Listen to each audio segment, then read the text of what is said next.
Hey, today is a special day in Trussville. We had a great crowd over here at Heritage Hall today.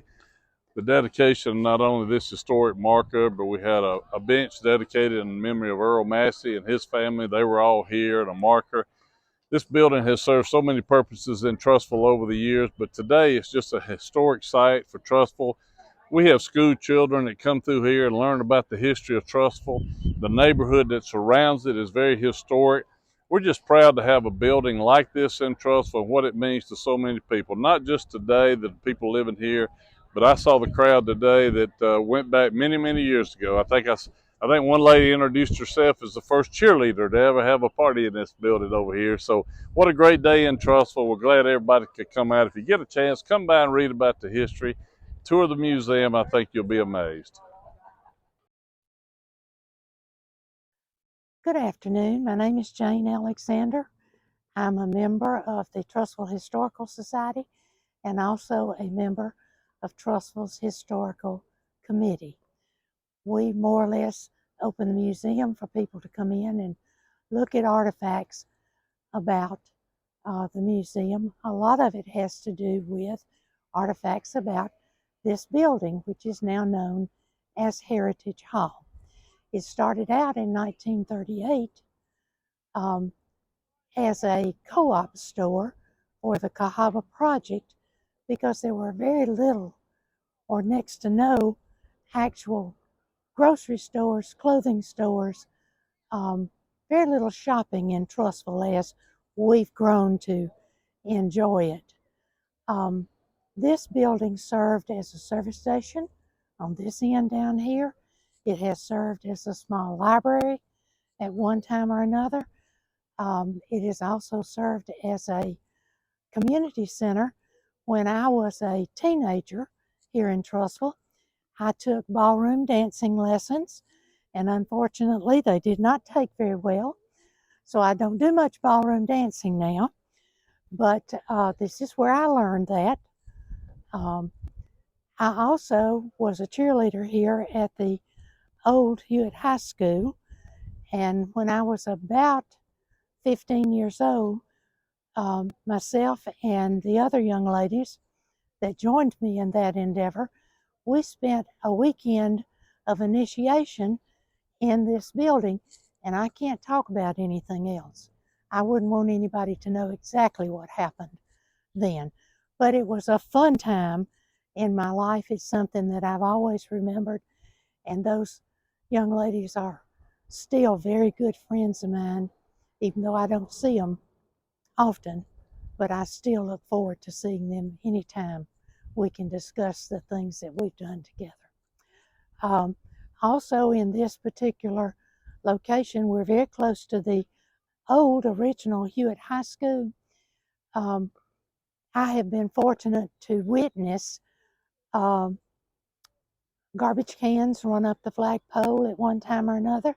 I distinctly remember one very, very old Volkswagen that someone managed to tie to the chain and ran it up the flagpole at one time. There are a lot of stories about Trussville and the kinds of fun that we had, which you can't really have now without being arrested. But a lot of things go on and have gone on, and there are a lot of stories. I just wanted to tell you a few of the ones that I felt like I could share with somebody. But this property that we're on right now, this Heritage Hall, also served as physical education space for the Hewitt High School, the Hewitt Trussville Middle School. As it's been, the building has been associated with two school districts with the city of Trussville, and it's now back in the hands of the city, and it houses the museum, which we'd love for you to come anytime, and it also houses ACTA Theater. And for many, many years, it housed Trussville's Chamber of Commerce.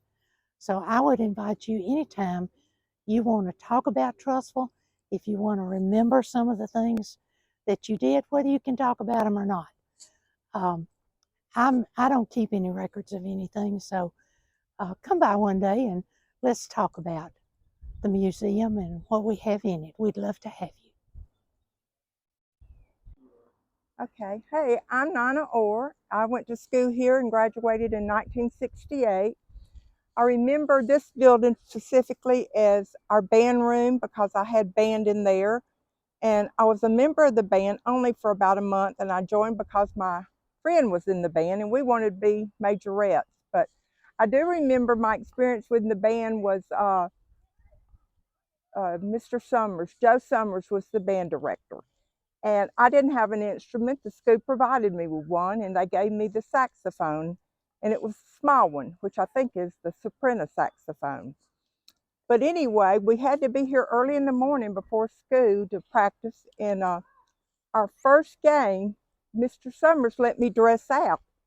I hadn't learned how to play the instrument yet, but he wanted me to march in the band and be part of that. And I was dressed out. We marched in the band, and I was the only one, even though I didn't have to play, I was the only one that got out of step. So anyway, my band being a member of the band didn't last long. I think I was there a month. And after that ordeal with marching in the school for the first game, I quit. And then on the other side of the building, we had our gym classes. We'd come over here and we'd go inside, and they had little lockers and little dressing rooms where you could change into our little blue gym uniforms. And I don't remember really doing anything inside the gym, but once we dressed out, we would come out on the mall and we'd either play tennis or we'd run or something like that. And I can't remember that much about how big it was, or I know we had several things in there, but I do remember going in there to dress out for gym every day. I'm Dennis Leslie. I graduated from Hewitt Trussville High School in 1977, and so I went mid-70s. I stayed in this area a lot, and the building behind me that we're just honoring today was our band room. I was in the high school marching band and spent a lot of time in the band room, which is on the other side that you can't see from here. And one of my favorite stories of playing in the band was when we were practicing for the it was out of marching season. We were into concert band season, and we were practicing Battle Hymn of the Republic. And during Battle Hymn of the Republic, we decided to go with cannon fire accents, which is used a lot of times in Battle Hymn of the Republic. But we rigged up a makeshift cannon out of 55-gallon drums that were welded together. Now that was supposed to be operated by the drum corps, by the percussion section. And so in the middle of Battle Hymn of the Republic, they took the 55-gallon drum, and while we were practicing in there, they would take a shotgun that had blanks in it and stick it in a hole in the side. And several times throughout Battle Hymn of the Republic, you're boom, fire that cannon off. Well, it was probably meant for a larger area to be used. So the first time that they used the cannon in practicing it in the band room, the concussion, after that fired off that shotgun, the concussion tore up the drop tile ceiling and took out a light fixture. Well, needless to say, we didn't practice it anymore in that room. We took it into the gym where we were going to be playing it. Anyway, that's my favorite story about playing in the band and being in the band room here at Hewitt Trussville.